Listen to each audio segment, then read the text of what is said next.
mimpi buruk menghantuinya. Ia berada di sebuah ruangan yang sangat gelap. Di sudut langit-langit, sosok besar itu muncul.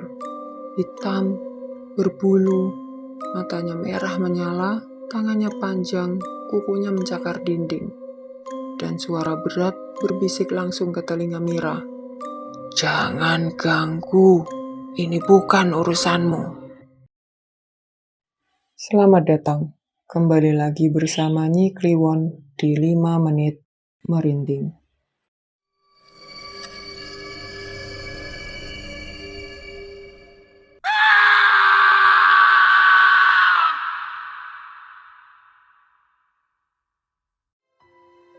Cerita kali ini diangkat dari pengalaman seseorang, teman dekat Nyi Kliwon sendiri.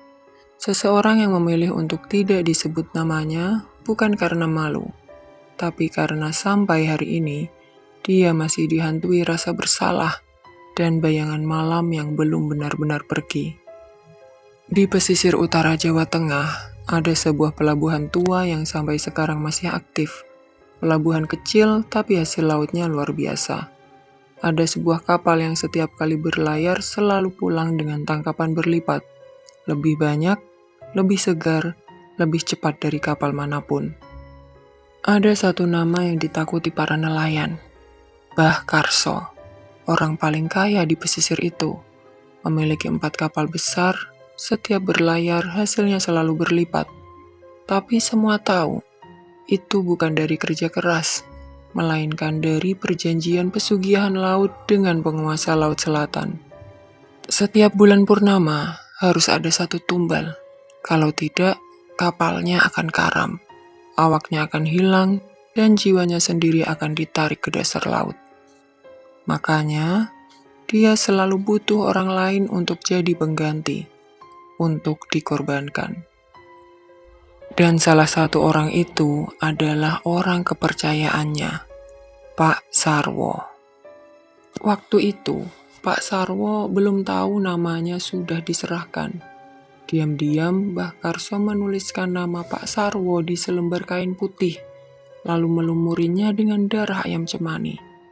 Kain itu dimasukkan ke dalam botol kecil berisi pasir dan air laut. Kemudian, disimpan di dasar palka kapal utama. Nama itu adalah tumbal bulan purnama berikutnya. Pak Sarwo masih mengira semua ini sekedar kerja sama rezeki. Dia hanya menjalankan kapal, dia pikir selama dia taat, dia akan aman. Tapi pesugihan laut tidak mengenal loyalitas. Bagi Mbah Karso, semua orang bisa jadi tumbal, termasuk orang kepercayaannya sendiri. Malam sebelum bulan purnama, Pak Sarwo mimpi aneh.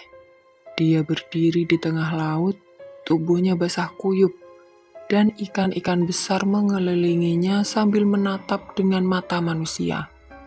Dari jauh, ada suara perempuan lembut tapi menusuk. "Ganti awakmu, Sarwo, atau laut akan menjemputmu." Pak Sarwo bangun, nafasnya terengah, dan di lantai kamarnya ada jejak lumpur basah mengarah ke pintu. Hari itu dia datang menemui Mbah Karso. "Mbah, kenapa saya mimpi begitu? Kenapa saya merasa saya yang sedang ditunggu laut?" Pak Sarwo panik.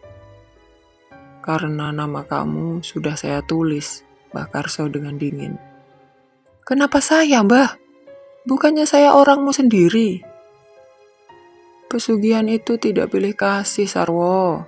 Kalau tidak mau tenggelam, kamu harus cari pengganti sebelum malam bulan purnama," jawab Mbah Karso tegas. Dan dari situlah awal semua kengerian dimulai.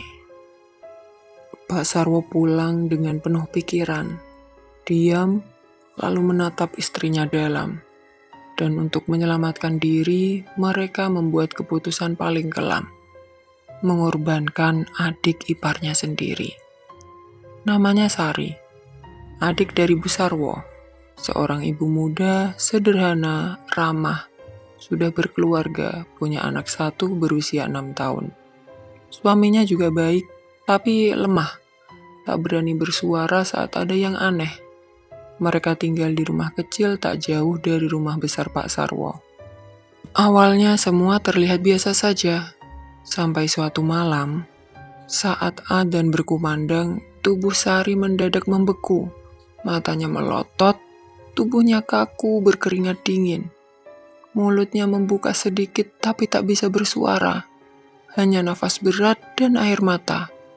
Setiap adzan terdengar, hal itu terulang lagi.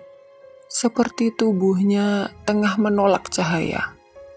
Lalu di langit-langit kamar, dia melihatnya.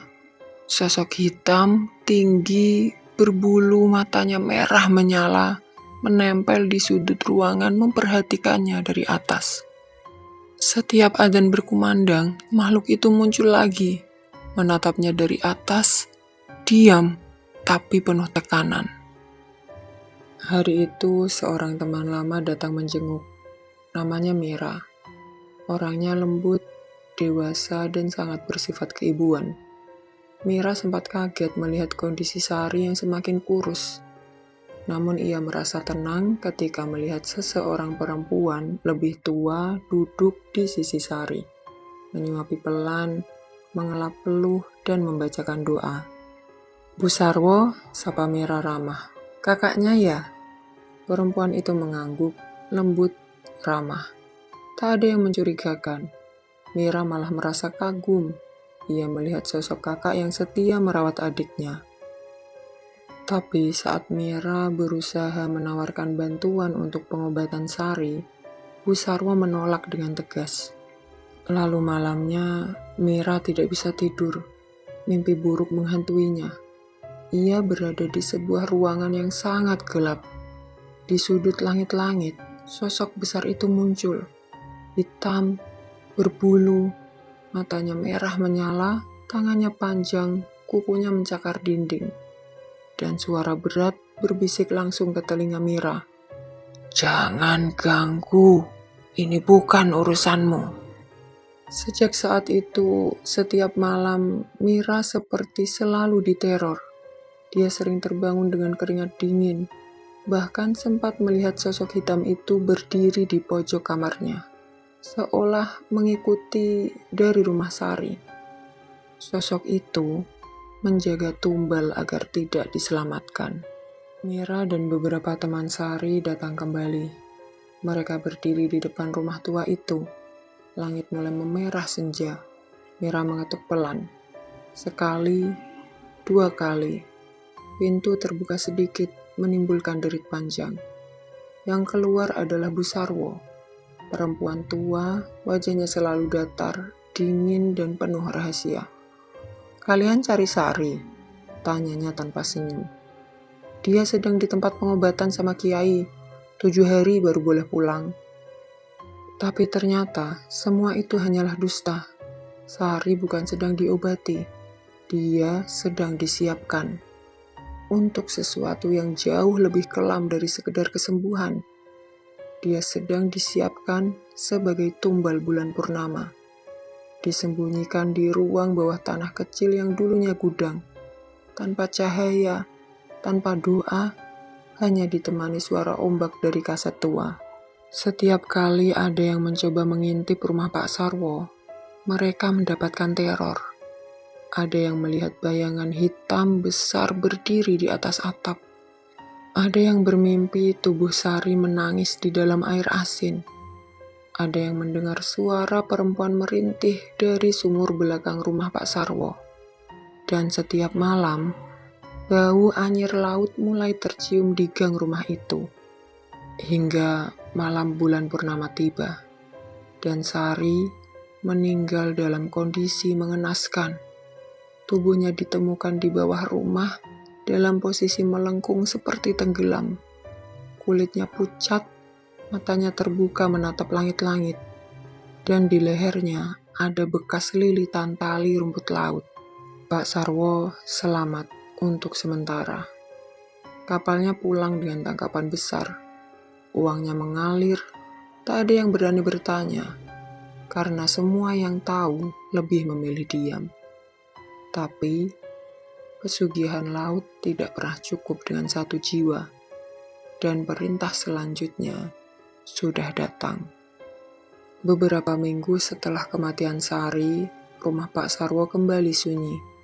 Tapi laut tak pernah tidur, dan malam-malam Pak Sarwo kembali dipenuhi bisikan dari dasar laut. Cari lagi, cari yang baru, belum cukup. Bu Sarwo tahu suaminya akan menjadi tumbal berikutnya kalau dia tidak cepat bertindak.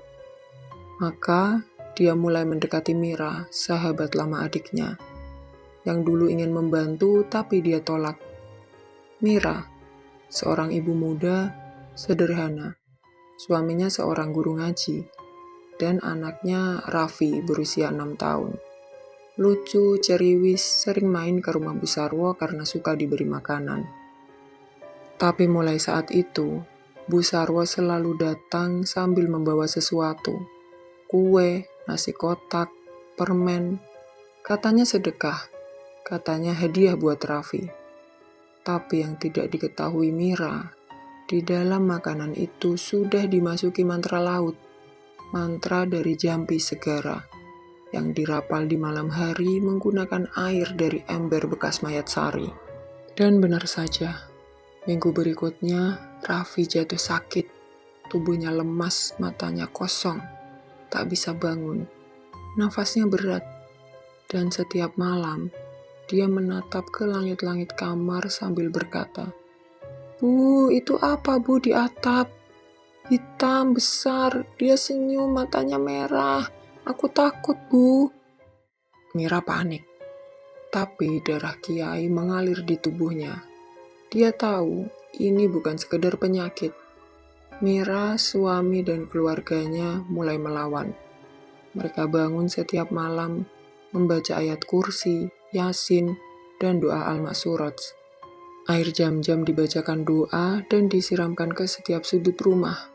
Pintu dan jendela ditulis lafaz Allah. Dan tepat sehari sebelum bulan purnama, Raffi sembuh. Tiba-tiba tubuhnya hangat, nafasnya kembali ringan. Dia bangun pagi-pagi dan tersenyum seperti biasa. "Bu, makhluk itu udah pergi Bu, udah gak ada di atap." Dan saat itu juga, angin laut mendadak berubah. Langit mendung meski tak hujan. Dan dari rumah Pak Sarwo, cermin retak sendiri.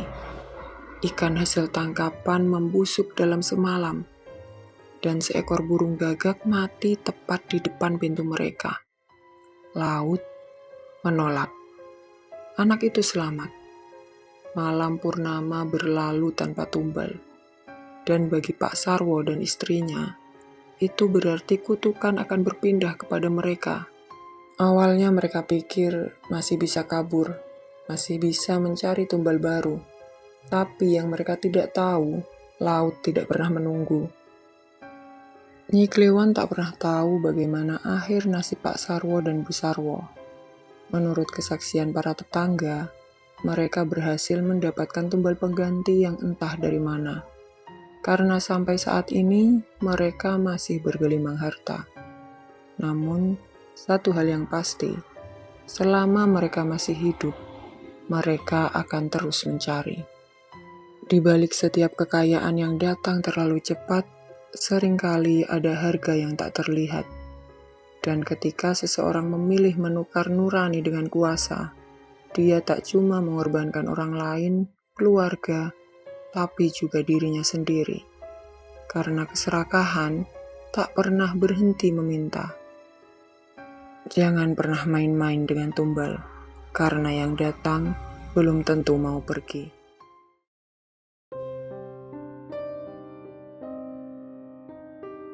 Bersama Nyi Kliwon, sampai jumpa di episode mencekam selanjutnya di 5 menit merintih. Jangan lupa subscribe, like, and share. Dan jika kalian mempunyai cerita seram yang ingin kalian bagikan, kalian bisa menghubungi email yang tertera. Terima kasih, selamat malam, selamat beristirahat.